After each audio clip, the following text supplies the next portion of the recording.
All right, everybody, what's going on? And welcome to today's edition of Swag Talk, the show we cover the swag inside and out. Of course, I am your tour guide around the swag. C Wells coming at you. And we're gonna continue our little preseason thoughts and questions about the swag. Today we'll cover the West Division. Um, so we're gonna start off with that, and hey, we're gonna just see what happens because like I said, we're in spring. We're in the middle of spring practice for everybody, pretty much. Alabama and them, as you know, had their spring game this past Saturday. Grambling spring game is Sunday. There's a two or three spring games on Saturday. On Saturday, April 9th. TSU spring game is April 8th on Friday. So there's a lot going on, and we're gonna just talk about some of the things that are kind of on my mind, so to speak, during this preseason. So nothing crazy. This is no kind of prediction or anything like that. Even what I think the teams may do in the upcoming season, but just want to kind of put some questions out there and see if we can get some answers at during the spring or even after the spring into fall camp and coming out of fall camp before the start of the season. So with all that being said, man, you can hit the socials there on the screen. You can check those out. Since you're already here, once you go ahead and subscribe to the channel, like videos, share them. Make sure you hit that notification bell to be alerted to any content that I upload. And feel free to comment and let me know what you think about the spring. Whatever's going on right now in the swag world. Hit me up and let me know. Also, tomorrow, Swag Smoke live as usual, 6 p.m. Central, 7 p.m. Eastern. So don't forget that. Sunday, excuse me, another edition of Swag Talk coming at you. And then Wednesday, Swag Talk again. So pretty much a usual schedule unless something pops off, then we come through with something any other time. But right now, kind of a typical schedule. So make sure you check those days out. So we're not even going to waste no more time, man, with these intros and all that whatnot. We're going to go ahead and talk about the Alcorn Braves and what I think about this team going into the spring and everything. This Alcorn, this was not your typical Alcorn team. Of the last few years, they had some problems on both lines. They didn't protect the quarterback as well as they possibly could have. Um, they gave up 25 sacks on the season, and they also didn't get to the quarterback like Alcorn normally would do. They only had 9 sacks on the season, so definitely not Alcorn type numbers. Defensively, they also had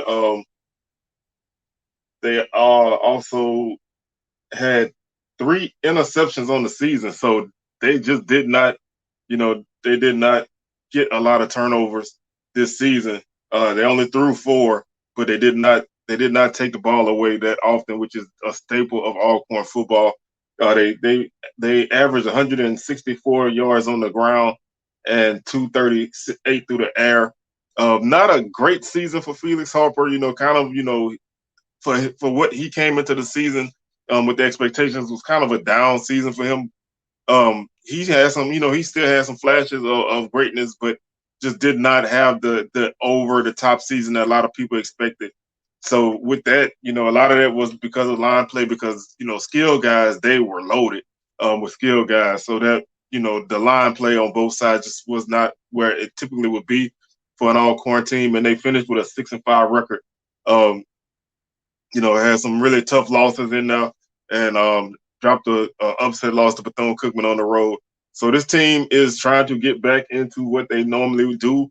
They brought back Cedric Thomas, who was the defensive coordinator at Alcorn for a while, and went to UAPB to be the head coach, and then he went to Southern Miss. Now he's back at Alcorn as the defensive coordinator. So that's a shot in the arm, hopefully, for this team. They're gonna have to replace Felix Harper. They have a transfer coming in from Louisiana Tech who may be the front runner, as far as, what a lot of people may think right now. But this team, has they still have some very talented guys. You still have Nico Duffy back at running back. Like I said, they're gonna be a team that's just gonna be.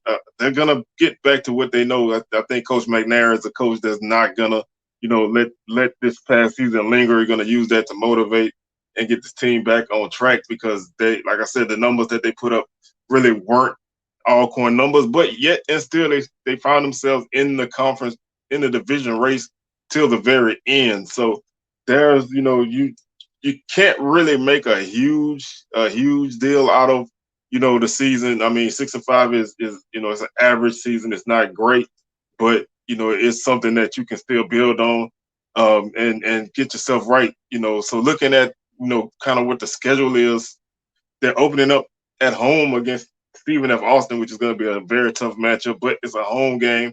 It gives you opportunity to hopefully, get yourself started on the right track. You'll find out where you are right away. Quarterback play is obviously going to be an issue, because you're losing a 2-year starter. So that's something that you're really going to have to take into account. Then they go to Tulane and they go to McNeese. So a very tough non-conference slate too.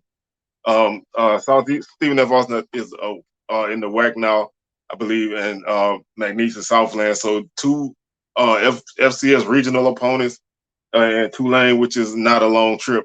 So a tough schedule in the non-conference, but a pretty good schedule.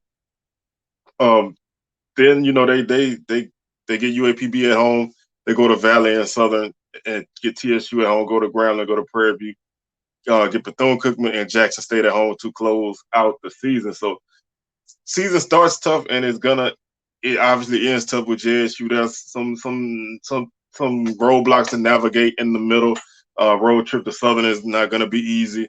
Playing Grambling at Grambling is not going to be easy. So there's some roadblocks. Valley and Itabena is never really easy. So there's going to be some hurdles, and I think this team, first and foremost, they have to get back to the play on the line that they've had in recent years. Dominating the line of scrimmage, stopping the run, running the ball efficiently, protecting your quarterback, and it all goes from there. So I don't have a lot of things to really worry about with Alcorn. I know the season didn't turn out as great as it should have, but I think this team has a staff and a program that's gonna get themselves back on track. So I'm not really too worried about Alcorn, but I'm very interested to see how they handle these first 3 games, out the gate. It's going to be a really interesting start for them. Moving on to the next team, and this is a team that a lot of people have their eyes on, and that's the Men of Grambling. They're bringing in a new coaching staff, Hugh Jackson, all new coaches. He's bringing in, I think they bringing in like 37 guys in the recruiting class. 16 of them are already here in the spring. Grambling, to put it nicely, Grambling did not have their best season, obviously, and they struggled offensively up until their final game of the season when the offense clicked and they put up some crazy numbers against Southern. But this offense was anemic for the majority of the season. They ran the ball for 112 yards, and a lot of that per game, and a lot of that came after the Southern game. For the bulk of the season, they ran for less than 100 yards per game. The passing game was not much better. They averaged 123 yards passing. They had 10 touchdowns and 11 interceptions. The offense just was not there. They averaged 17 points per game. That number went up. They just, really struggled to move the football consistently. They couldn't settle on a quarterback. They've had, some ups and downs. And I still like, some of the pieces that Grambling has, like C.J. Russell at running back, as a guy that I've been liking as a back for a couple years now. He was the leading rusher on the team this season with 429 yards. Elijah Walker was the second leading rusher at 305 yards. So those are guys who are gonna definitely be a factor. It's really just gonna be tough to see what this team do. I mean, obviously they have John Simon as offensive coordinator due to the Art Brow situation. We won't go too in depth. We won't go into that. We talked about that multiple times. But this offense, what they're gonna do is gonna be predicated on the ideas of the staff. But they have guys. They have 2 different types of guys at quarterback. I mean, a guy like Elijah Walker, who's a runner first, he has a pretty strong arm, but not the most accurate guy. And Noah Biden is a guy who came in with a lot of fanfare as a freshman, and he played in about 4 games, and he had his moments, ups and downs. But he's a guy I would expect to see be a factor. They also have brought in a transfer from UCLA at quarterback, so they're gonna try to find some things to work because this offense just was not there. So it's almost a clean slate for Hugh Jackson, which is probably a good thing. He can start molding that team the way he wants it right now. They return a lot of guys. This team returns a lot of players, so they they um they can build, and start fresh. Defensively, I thought all season Gremlin's defense was not bad. They were they were not great, but they weren't really the problem with a lot of their games. They allowed 198 yards passing per game, and they had 10 interceptions on the season. They allowed 18 touchdowns, but had 10 interceptions, and they allowed 174 yards on the ground, 4.4 yards per rush. So I just, I think Grambling's defense, is gonna be there. The offense may take a little time to come around. I mean, they have to decide on, what direction they go on at quarterback, and we don't really know how their system is gonna be. So once we start to figure those kind of things out, and we'll see some of that. I doubt you see a lot of it, but you'll see what they want to do and what they're working with Saturday at their spring game. So that's a nice little preview, or at least a sample of what they want to do. Their schedule is tough, out the gate, tough. Arkansas State, that's FBS opponent on the road. Northwestern State in Shreveport, neutral site game. Northwestern State is a beatable team. I don't know if Grambling at this point is gonna be able to win a game like that out the gate. But that's definitely a game that if they can pull it out, that gives them momentum. And of course, they go to Jackson on September 17th. So those first 3 games are not going to be easy for a team that's trying to right the ship and find their way. If they can come out of that, pretty decently, then they're going to be a factor moving on. And even if they don't, that doesn't mean that their season is over. They have a chance to kind of get things back going. They go to Bethune-Cookman. They go to Dallas for the State Fair Classic against Prairie on October 1st. They go to Huntsville. They get FAMU. They go to Huntsville on October 8th, take on the Bulldogs. They get FAMU at home on October 15th. They get Alcorn at home after open date. So they play Alcorn on October 29th. They get UAPB at home for homecoming on November 5th. They go to Houston to take on TSU, and then they close out with Southern. So, not a, I think the schedule's kind of broken up. It gives them an opportunity to kind of find out where they at. The beginning of the schedule is definitely a challenge. Each game is a different challenge, and I think that they are gonna find out where they're at this point, and they'll be able to, you know, kind of gauge their progress as the season goes on. Like I said, the West Division does not have very many established quarterbacks. At least they have. I guess you could say there's three. There's three returning starters, but 2 of them, I think their jobs are kind of in jeopardy. So there's not necessarily stability right there. So that's something that's gonna take some time, and teams are gonna have to kind of work some things out as they move forward. But I think Grambling has the opportunity to make some waves. I think Hugh Jackson is going to get this program going in the right direction. How much that happens this year, that's something that we have to see. But they've recruited well. They've done well in the portal, and Maurice Washington, the Nebraska transfer, is a guy I'm eager to see. He's electric. He's a guy that's really dangerous with the ball in his hands. So I'm eager to see him play. He didn't play football last year, so he's gonna have to kind of get himself back in football form. But that's a guy that can make some plays and can turn that scoreboard over very quickly. And a guy like that can really boost the offense. And if the defense can be stable and play at a average level. If the offense can meet that, then this team can definitely challenge for the West Division, because the West to me is very much up for grabs. I think the West has the most questions out of either division. Every team in this division has a major question, if not more than one. So that's not what the East is. The East is almost stable. They're very, everybody's gotten better. Everybody's, established in certain aspects.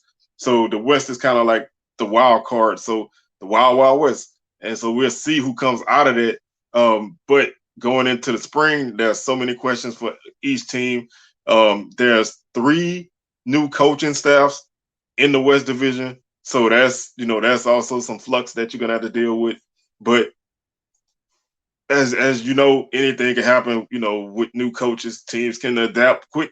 Sometimes teams struggle and they may find their way later. Sometimes they may not find their way. But I expect every game to be a battle. Moving on to our next team, that is the Prairie Panthers, and they have a new coach, Bubba McDowell, who has been on the staff at Prairie for, I believe, like 11 years. So he knows this school, he knows the area, he can recruit, and they've done fairly well recruiting. They've gotten some guys out the portal, and they have a challenge ahead of them. This team is coming off of a West Division championship. They finished 7-5 at 6-2 in conference. They had a bad end to the season, finished the season on a 3-game slide. But this team was very, very stout defensively. Offensively, they were explosive. So there's some pieces still there, but there's also some guys that are gonna have to be replaced. And with the new coaching staff, how much change is gonna take place. How much how much things change is going to be really what we see from this team. So I think right now it's kind of tough to say. I mean, obviously they're gonna need a new quarterback. They lose Juwan Pass, so that's definitely a spot that's gonna be tough to fill. They do return Jaden Stewart. He was a freshman, freshman running back who came on really strong in the later portions of the season. Actually had a 100-yard rushing night against Texas A&M. So that's that's an opportunity. He did his thing in that game, even though the outcome was not great. Receivers, they definitely going to have to kind of find some more guys.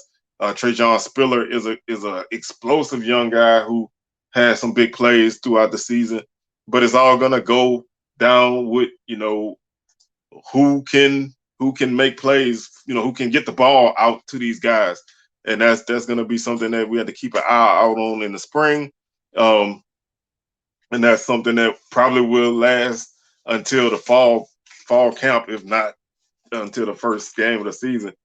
Prairie spring game is April 23rd, so they're actually just really starting spring practice right now. So we may get an idea of what's going on with the Panthers in the next couple of weeks, as reports start to filter out on what's going on up on the hill. So defensively, the defense was very, very stout last year.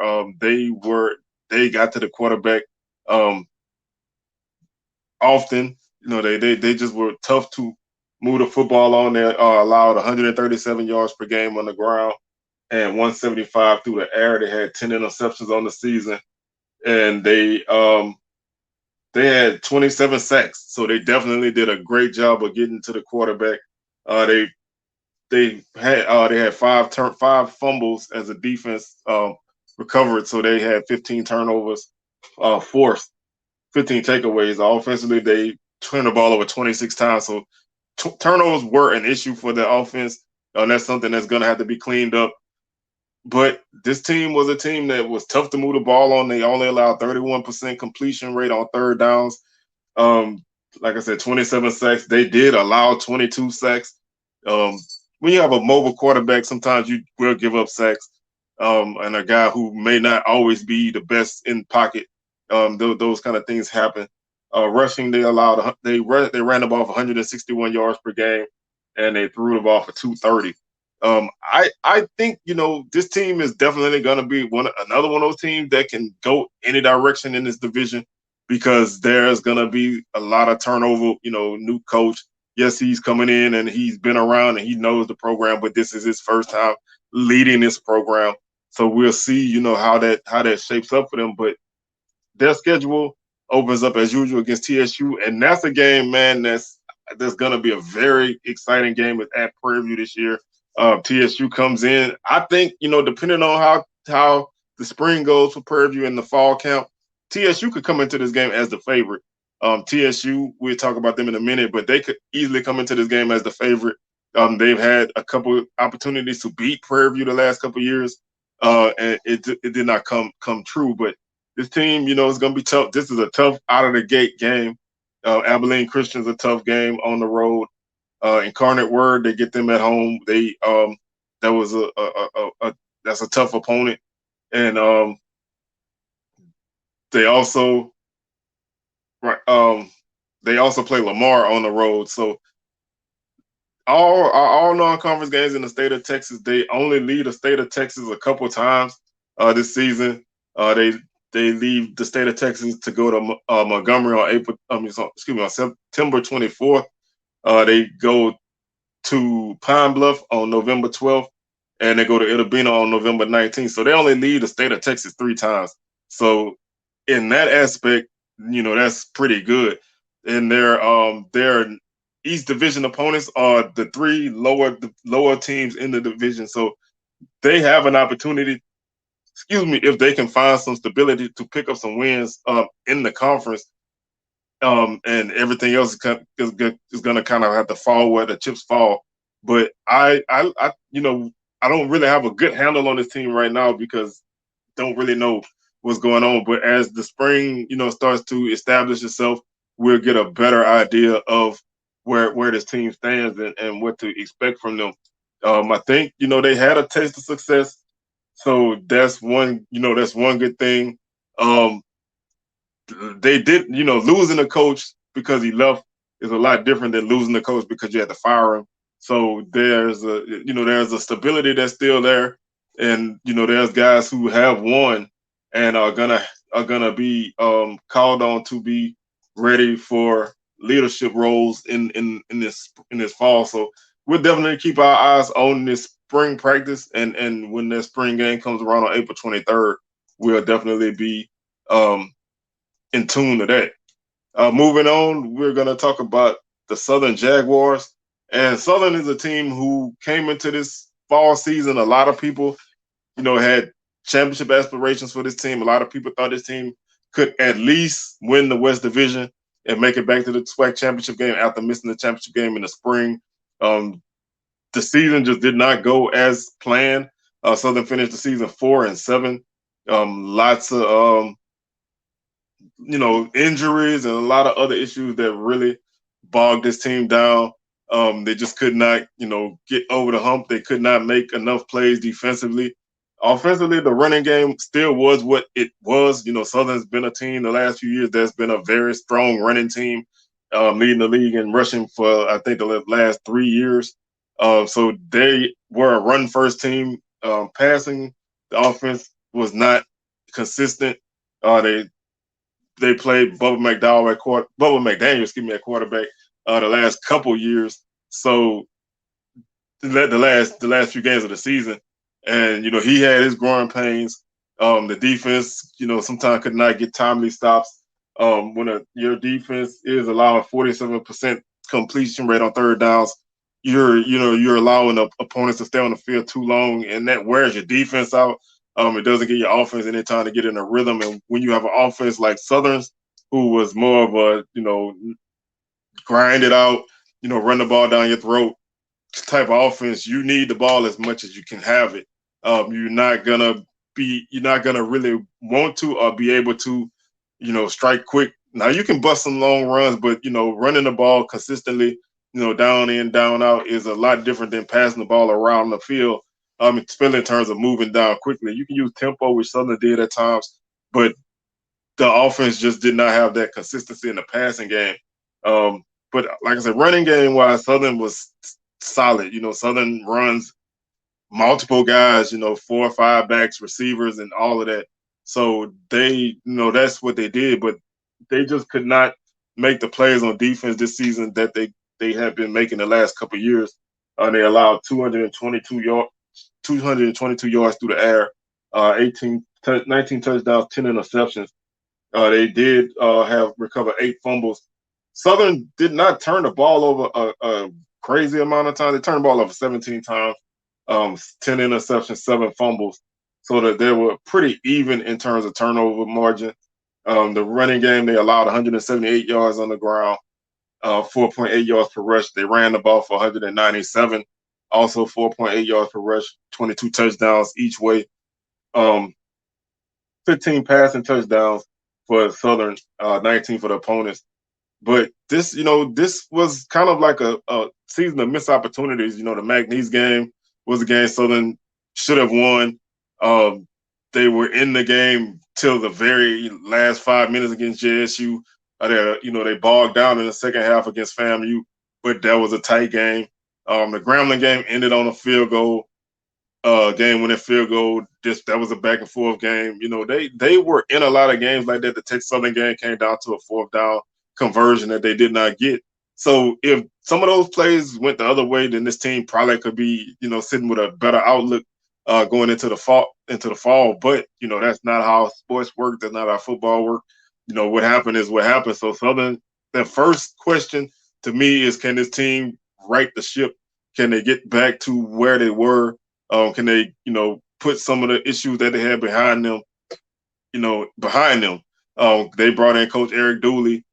He's a guy who's very familiar with Southern University, very familiar with the state of Louisiana. He had a really good recruiting class for his first technically his first class, not really his first class because he came in December, but this is his transition class.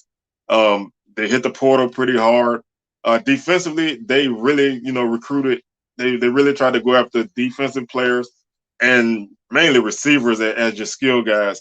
Southern's offensive line was very good last season. I think it should stay the same. It's gonna take a dip when you're losing a guy like Jatari Carter, who is an NFL prospect. So but this line is still pretty good. They allowed 20 sacks on the season. They did not get the pressure that they had been getting the last couple of years. They only had 17 sacks. Excuse me, they allowed 17 sacks. They had 20 sacks as a defense. So not a lot of sacks allowed, but the team does not throw the ball that often. So those numbers are kind of skewed a little bit. But this team, question for Southern fans is quarterback. Everybody's like, who's going to play quarterback? They bringing in a JUCO guy. Bubba McDaniel returning, who started the bulk of the season. You have a guy in Harold Blood. He's a young guy. He hasn't had any playing experience, but a lot of people are high on a guy like that. But that's going to be your first thing that you need to find on the offensive side of the ball is your quarterback. Receivers, you're going to need some guys to step up. Ethan Howard at tight end is probably your best playmaker at that spot. So they brought in a bunch of receivers to help compete for that and boost that room. Running backs, if you look at a skill position that Southern's pretty set at, is running back. Kobe Dillon had a great season as a young guy that was pressed into service, wasn't really even expected to play this season. He came in as a quarterback, so he actually ran the ball for 629 yards and 4 touchdowns, including a 264-yard game, I believe it was. You also returned Gerard Sims, who had missed the bulk of the season with injury. He ran for 259 and 4 touchdowns as well. Kobe Dillon averaged 8 yards a carry with 79 carries. So he was a guy that was able to be explosive. So that's gonna be still there. They want the backs to be able to catch the ball in the backfield. Quarterbacks are still gonna have to run but the passing game is going to be emphasized a bit more because that's what Coach Dooley does. If you want to see what his offense does, you look at Prairie the last 3 years. They run the ball well and they throw it well. And all 3 years that he was there, they had mobile quarterbacks. Um, so that's what he's going to do here. Now, defensively, they really went hard on the secondary and the defensive line to shore those areas up. They brought in some linebackers as well. So if Southern's the key to Southern's improvement this season is going to be defense and quarterback play. I thought both McDaniel was a solid quarterback. He wasn't flashy. He didn't do a lot of crazy things, but he was steady with the ball. He didn't turn the ball over too often, but that may not be what Coach Dooley wants. So that's going to be the key thing for Southern is first and foremost getting that defense back on track. Defense get back on track, then everything else can fall into place because the running game will still be there. Schedule-wise, the schedule in the non-conference is what it is. It's been talked about multiple times. Florida Memorial and Virginia Lynchburg are your 2 home games. Those are games that you should win. Obviously you have to kind of be a little weary about those kind of teams because you don't really know what they have bringing in, but those should be winnable games. And a game at LSU, which if you know me, you know how I feel about Power 5 games. I understand the politics behind this game, but I don't like this game. So the non-conference schedule does set you up with at least 2 wins. If you don't win 2 of those games, then the season is going to be horribly wrong. They play TSU in Arlington on September 17th. If you want to really know where this team is at, that's the game that you're going to find out where this team is at, especially defensively because TSU has a very good offense. They host Pine Bluff. They host Pine Bluff, and they go to Prairie, which should be a very interesting game, regardless of what the teams are doing. Should be a very interesting game there. They host Alcorn. Like I said, Virginia Lynchburg. They go to JSU and FAMU back to back. 2 tough games. If Southern's in any position to be in the division race, these 2 games are definitely gonna show where they stand and probably show who they will face in the championship. They host Valley, which is gonna be a dogfight. Valley gave them all they could handle in Jackson last season, and then they close out with Grambling. So other than the 2 non-conference games, which they are what they are. The schedule doesn't really do them a lot of favors. That end of the season stretch is not as bad as it was last year, because you throw up Virginia Lynchburg in the middle of all of that. And no offense, but Valley, we don't really know where Valley is. We know where we want Valley to be, but we don't really know where they're at. So, when you're looking at the tougher games on your schedule, that's not one that you circle. That don't mean Valley can't come in and do work. I'm not saying that. I'm just saying that if you're looking at a JSU and a FAMU, those are very tough games. And Valley is a tough game as well, especially being the week before your bye week, before the Bayou Classic. So this team cannot overlook anybody, but the schedule is kind of broken up a bit. So the challenging games are all kind of lumped together, but there's not like a 5 or 6 week stretch where you playing all these very tough games. So like I said, I don't really know what to make of Southern. Like I said, their spring game is April 9th. So we'll see. There have been some decent reports coming out about the team so far. But it just remains to be seen. So we move on to our next team, which is Texas Southern. And this is a team who finished 3-8 on the season, and 3-8 for a team that went winless is a very good improvement. And they were 3-8, but that offense was one of the best offenses in the league. They were led by quarterback Andrew Body, who is a star in the making. Everybody knows who he is. If you know anything about TSU football, you know who Andrew Body is. So he's gonna only get better. Like he had his, he didn't really have a rough season. He took over some games and he made a lot of plays. And his offense got better week in and week out. They averaged 241 yards per game through the air, 15 touchdowns, 4 interceptions. They ran the ball for 188 yards per game, giving them an average of giving them an average of 429 yards per game as an offense, and that's one of the better productive seasons a TSU offense has had in a while. And they finished top 2 or 3 in pretty much all categories. So that is, in and of itself, that's a good, that's a good look. I mean, that offense was very, very talented.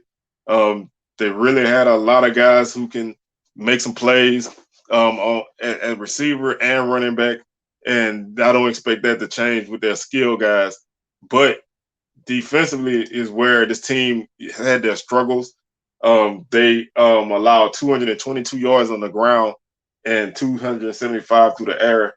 They only had 8 interceptions on the season, and they recovered 9 fumbles, so they had 17 takeaways. Offensively, they turned the ball over 16 times, so they had a +1 turnover margin. They allowed 18 sacks and they had 17, so those numbers are pretty even. And this team is, the team was very young last year, and they're growing. Coach McKinney is working, working his magic with that program, putting it together and getting it going in the right direction. To me, like I said, the simple question for me is, can the TSU defense step up to the plate? You're losing a guy like Michael Badajo, who was a big time, defensive force on the line. He had 3.5 sacks on the season and 5 tackles for loss. So he was a guy who really was a disruptive guy. So you're losing a guy like that, but they are getting some more guys in. They have some transfers coming in. The offense should still be there. The key for the offense is to take that next step efficiency wise. Just growing up a little bit more. Not making as many young mistakes, and just being ready for any situation, which I think will happen. This will be Andrew Body having his first full off season, and I think if he can take some steps, a lot of people have talked about some of his mechanics. If he can clean up some of those things, which a lot of people definitely feel like can happen, because like I said, he was only a freshman, so he's only going to get better the more he plays. So I think the offense is going to be there. The defense, if they can cut those numbers down some, then they can win more games. Now the pressure will be on this year. More people are aware of who they are. So that's going to be another question. Can they make those gains with teams knowing what's coming? That's going to really be the key thing. If they can navigate that and go from being overlooked to being a team that people are aware of, if they can continue to play well even with that, then I think they can have a chance.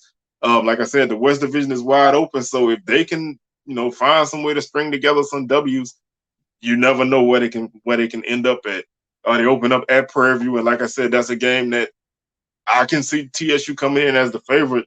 If they come out of camp, really buzzing, because we just don't know where Prairie is going to be at right now. So I can see them winning that game. They go to North Texas, and then they play Southern in Arlington. So 2 SWAC games in the first 3 weeks, 2 rivalry type games. Southern's not necessarily a rival, but they're a familiar, close opponent. Whatever you want to call it, but 2 division rivals, we can put it that way. In the first 3 weeks are gonna be tough. If they can win both of those games, then they find themselves in a very good position early in the season. At Texas San Antonio, that's a game that it's a money game. They get Alabama State at home. They go to Pine Bluff and they go to Alcorn before they play Lincoln University, California for homecoming, I believe. So that's the game that they should win. So they, there's early. There's some winnable games. There's some games that, even though I'm saying they're winnable, they can be lost. They play Jackson State at home. They play Grambling at home, and they close out at Alabama A&M. That closing stretch is not easy. Like I said, the first 2 SWAC games are going to dictate the direction of their season. If they split those games, I'll go 2-0. Then this team can definitely be a huge factor. If some reason they don't win either one of those games, then you're gonna start to see where the wins are gonna come from in conference play, because their East Division matchups are very tough. Two of the top three teams in the division, and a team like Alabama State, who's an enigma. We don't know what they are. So it's gonna be tough. They have an FCS game, then a money game, and an FCS game, and a money game. Doesn't really allow you to get a lot of flow to your season, but you know the two games that are very important, and that's where we're gonna see where Texas Southern is at. If they can stay on the hunt, but still be a team that people are aware of, if they can manage that big question, and they can kind of get the defensive numbers down just a little bit, I think they can win. They can win a few more games and find themselves in the mix of the division race. Maybe they don't win it, but maybe they can find themselves kind of in the hunt, or at least being able to dictate the race, because teams have to go through them. The next team that we're gonna close out with UAPB. And if you want to talk about a team, man, that just underachieved, this is the team. Individual talent wise, I thought this team had a lot of talent. They did lose a gang of guys in the portal before the season. They just could not, get anything going. They had a sloppy game against Lane to open up the season. That game against Alcorn, where they blew that second half lead, I think that game really messed with their team mentally, and they just, really went downhill from there. They just, wins were very hard to come by, and they were getting beat pretty soundly in a lot of those games. And this is a team who I think is just gonna have to get. They're just gonna have to find a way to get better. Coach Gamble is, I don't want to say he's on the hot seat, but he's gonna have to get this ship righted, and find a way to make some things happen. That's the key. I mean, honestly, the key to this team is to find a way to get back to playing Pine Bluff football that they played in the spring. Now, the spring season was what it was, but that team was a very aggressive team. They played a really solid brand of football on offense, but their team was night and day from the fall season. So they have to find some kind of way to get back on track and get the offense consistently moving the ball. They showed flashes in some games, but the running game really was not there for them. They averaged 125 yards per game on the season, 4 yards per carry. Defensively, they allowed 171 yards on the ground and 4.4 yards per carry. They didn't throw the ball that much better. They threw the ball for 96 yards per game. They only threw 9 touchdowns and 14 interceptions. Turnovers were really their big thing. They turned the ball over 26 times. They had 12 fumbles and 14 interceptions. The opponents turned the ball over 13 times, 6 fumbles and 7 interceptions. So they did not take the ball away. They gave it away way too much. They could not convert third downs. They were 27% on third downs during the season.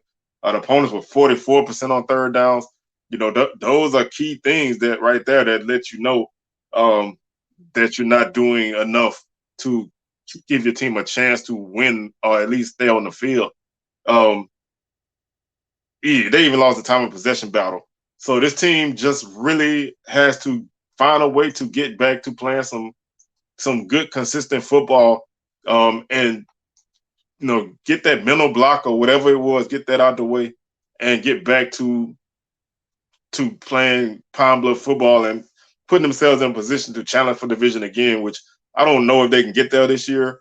Coach Gamble definitely has an uphill climb to kind of get this ship righted, because there's a lot of turmoil or at least questions about this team. So, we don't really know where Pine Bluff's going to end up at, and this is a team who can probably be the biggest wild card of the West Division, because if they have a season like they had last fall, then they can finish last. If they come close to what they were in the spring, they can challenge for division, because like I keep saying, the West is wide open.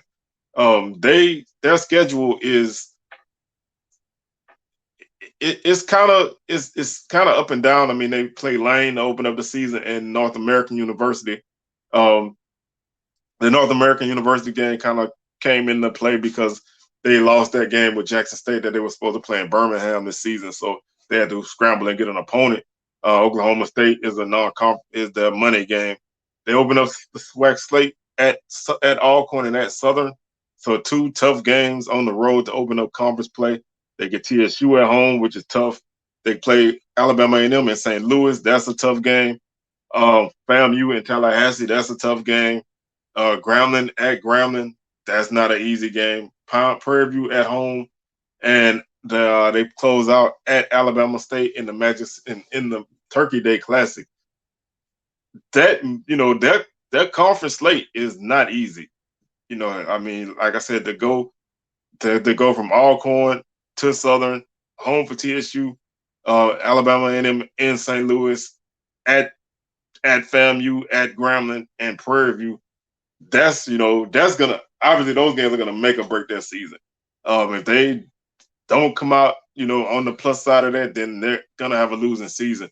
And like I said, we'll find out where this team really stands after the first couple of weeks of October.